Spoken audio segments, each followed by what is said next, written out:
Oh, wait a minute here, guys. Let me see if I, you know what, you guys are going to have to share this microphone a little bit here. And just talk into it right there if you don't mind.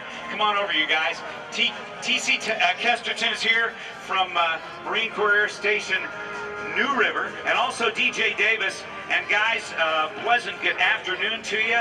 And is it afternoon yet? Not quite. A pleasant good morning to you. And you guys get to talk about one of the most crazy aircraft ever been built. TC, what do you think, man? You like it? Yes, sir. Yes, sir. I love it. You'll see it coming in here left to right. This is our high-speed pass. Doing about our max speed of 280 knots. Now we're seeing it in full airplane mode now, correct? That's correct. This is our airplane mode. We're at 0 to cell. We're doing some transition now right now. Tell you what, look at what we got. Here, we can put this on right now. Got it? Check 1, 2. Oh, cheer. Let's see if we get the mic working there. Check, check, check, check, check. There it is. Okay, here we go. We can get it work. We got the mics working now. Thanks, you guys, very much. DJ, you work as a you're not the pilot, but you know more than anybody else about the aircraft, right? Yes, sir. As a crew chief, I'm also as a mechanic on the aircraft. So you know every system. Now, when TC talked about 0 nacelle, that means the actual compartment that houses the engine that turns the propellers or the rotor, or however it is. Yes, sir. 0 nacelle means it's full airplane. Yes, sir. It's at 0 degrees, full airplane, and going fast as it wants. Now that you can't take off and land with it as a full airplane because those rotors are a little on the large side. Yes, sir. That's a 38-foot diameter of the rotors, and they actually extend 9 feet past the bottom of the fuselage. So that makes it important for the pilot to be able to transition and be kind of a dual-role pilot. TC, the pilot, who's flying the aircraft today, by the way? Today we have Captain Seth Fleshgrant. He's piloting, and he's also with Captain Cooper. So Flesh is out there, and he's working hard with his left thumb to turn it from an airplane into a helicopter right now. That's correct. In helicopter mode, we have all the same control uses that a helicopter does, but we have one extra component, which is our left thumb. That's what's actually controlling the nacelle rate. You can see right now he's gone from the 0 that he was in an airplane, and right now he's probably at about 92 nacelle. So that's 92 degrees. He's actually got the nacelles going past the vertical, so it helps him slow down and maybe even back up. That's correct. We have the capability to bring him back to 96, so 6 degrees past the 90-degree position, which allows us to do the backwards hover, and also helps us obviously slow it down without any approach. DJ, what kind of power from these engines do they generate for you? Both engines, they actually radiate about 6,150 shaft horsepower. That's a component in the back of the engine actually transferring all that power from the engine forward through the engine up to the gearbox to turn the rotors. They are jet engines, correct? Which jet engines? Rolls-Royce. Rolls-Royce, okay.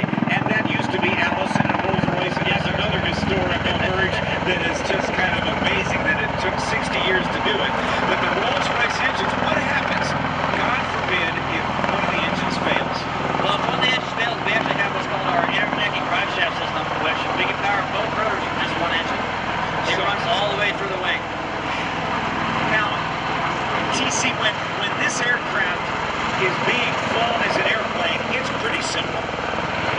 It's pretty simple. It works just like any other airplane. There's nothing magic about it when it's flying airplane. But flying a helicopter is kind of, especially hovering a helicopter, is kind of like standing on a beach ball, rubbing your tummy and patting your head all at the same time. Do you, as a pilot of the MV-22 Osprey, run into the same kind of issue? Do you have to learn to fly like a helicopter pilot too? Definitely, as with every naval aviator, we all take kind of the same basic route. The only difference is we have to take one extra step. We learn on fixed-wing aircraft, and we're transitioned over to helicopters. I actually do fly about 50 hours on helicopters to learn how to hover, and then I go back to a multi-engine training on a fixed wing. What's the load carrying capability of this thing, DJ? Is it a heavy lifter? No, it's a medium lift. Externally, we can carry up to a maximum of 12,500 pounds externally. Now, is that, when you say externally, is that equipment or is that armament? That's equipment that we have a pendant that hangs down from the middle of the aircraft where we can actually go over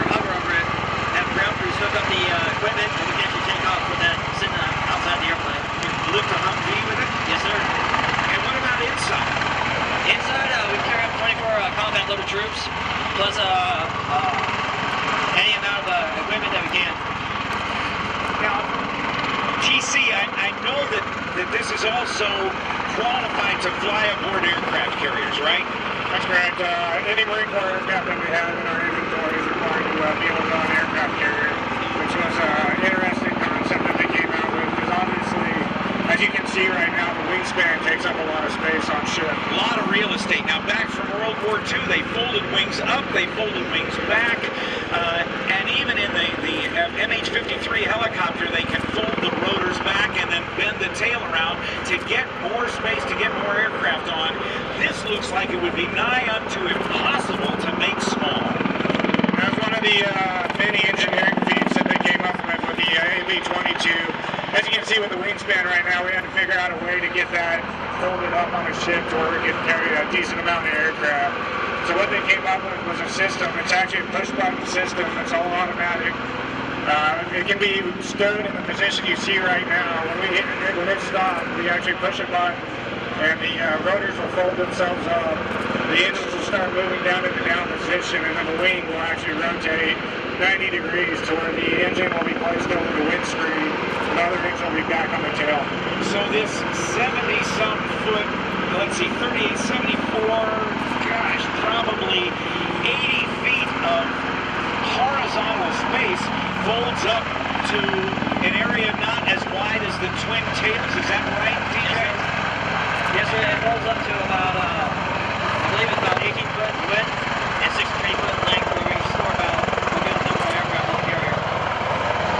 Remarkable stuff. And you guys have been involved. You guys have been deployed to Afghanistan, to Iraq, and all over the place, haven't you?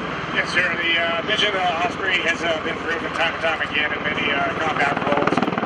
Recently been off to picking up a down F-15 pilot, and also been very successful in Afghanistan with multiple deployments and Iraq. Tyler, how long have you been flying it? I've been flying for about a year and a half now. And where's home for you? What did you do before you became a Marine Corps Osprey pilot?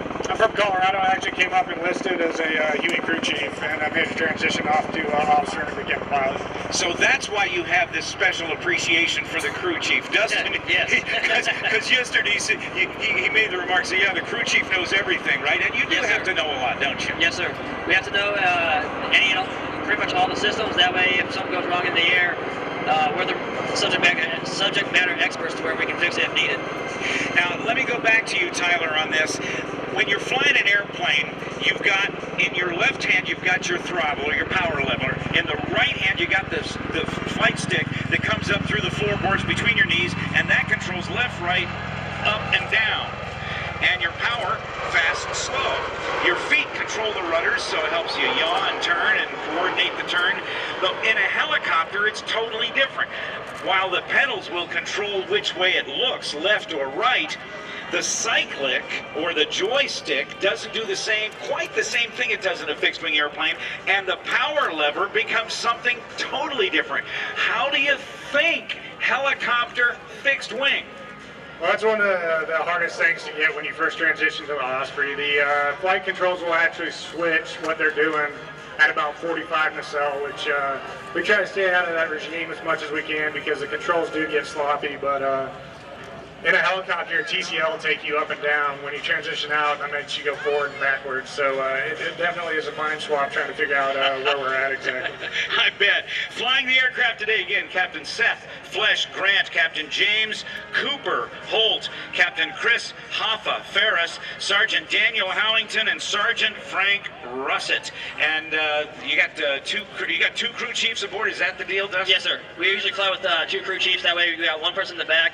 For when we go pick up troops, they can operate the ramp, and the crew chief up in the front is assisting the pilots with making sure everything's staying safe with the aircraft, and also helping look out for the lookout doctrine, that we call it.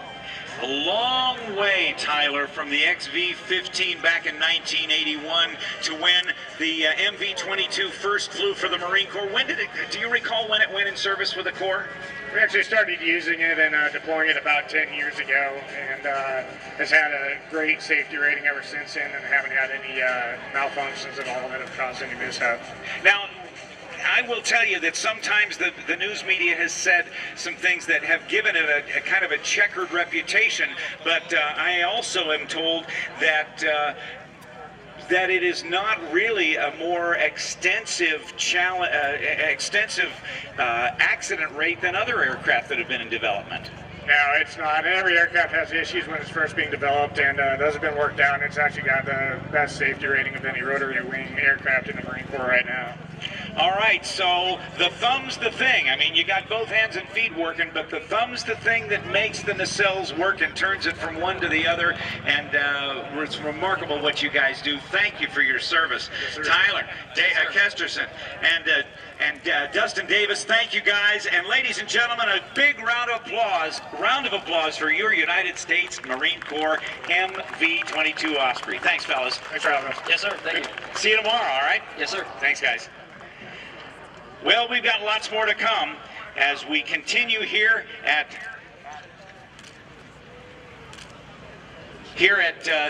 the 2012 Joint Service Open House. I just had my ear on our air boss, Wayne Boggs. If you look out to the right, you will